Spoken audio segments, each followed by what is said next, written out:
Kumusta po mga kabayan? Ito po ang Patrol Abroad.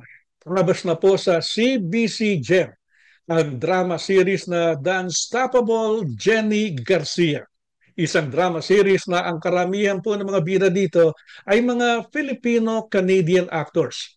Dalawa po sa mga Pinoy na artista dito ang dumalo kamakailan sa maikling screening nito sa Vancouver. Narito po, pakinggan natin si Rowena Papasig. Ang seryeng The Unstoppable Jenny Garcia ay isang programa na tumatalakay sa childhood cancer. Reboot ito ng French-Canadian program na pinamagatang Jenny na isinalin sa Ingles ng award-winning Filipino-Canadian author na si Catherine Hernandez. Ang Vancouver-based Filipinx rapper na si Kimortal naman ang gumawa ng English version ng French soundtrack ng serye. Isinentro ni Hernandez na siya ring showrunner ng serye sa isang pamilyang Pilipino ang istorya. Her take on it is so great and so authentic to the Filipino culture too. I think we're all familiar with the strictness that sometimes Asian fathers or Filipino fathers might have on their daughters, and the family dynamics of like the tita, the maarte tita in the family, and the brother and sister dynamics. I mean, Haven's character Mark calls Jenny Ate Jenny. So a lot of the Filipino hallmarks, Filipino parts of the family are showcased in the show. Ang aktres na si Josette Jorge, isang Canadian Screen Award winner, ang gumanap bilang nurse na nag-alaga kay Jenny.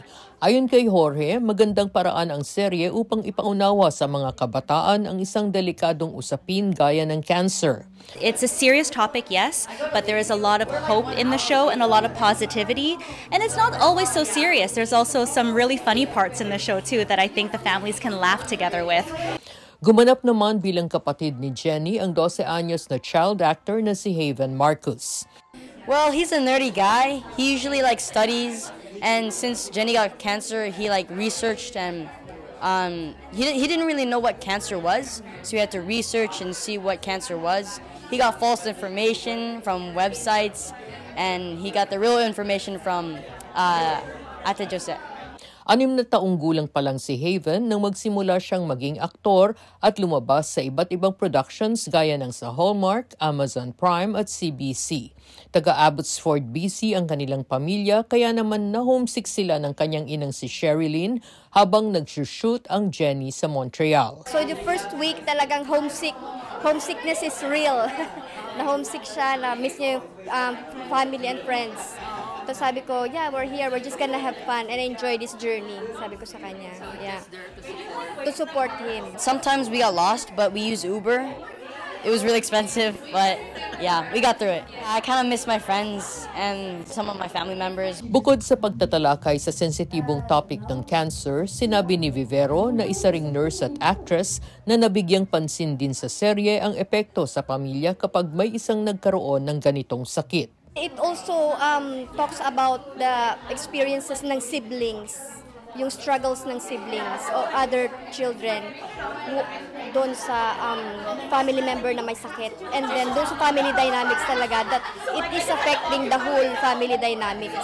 So lahat sila nag-struggle and then they went through this journey. Sa pagtitipon para sa Unstoppable Jenny Garcia na ginanap sa VS Creative Lab, nakasubok ding mag-script reading ang mga kabataan na sinundan ng maikling screening ng unang episode ng serye. Namigay din ng Unstoppable giveaways para sa mga batang dumalo.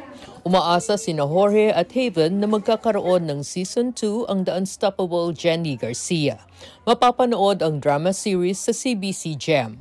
Mula sa Vancouver, ako si Rowena Papasin, ang inyong Patrol Abroad.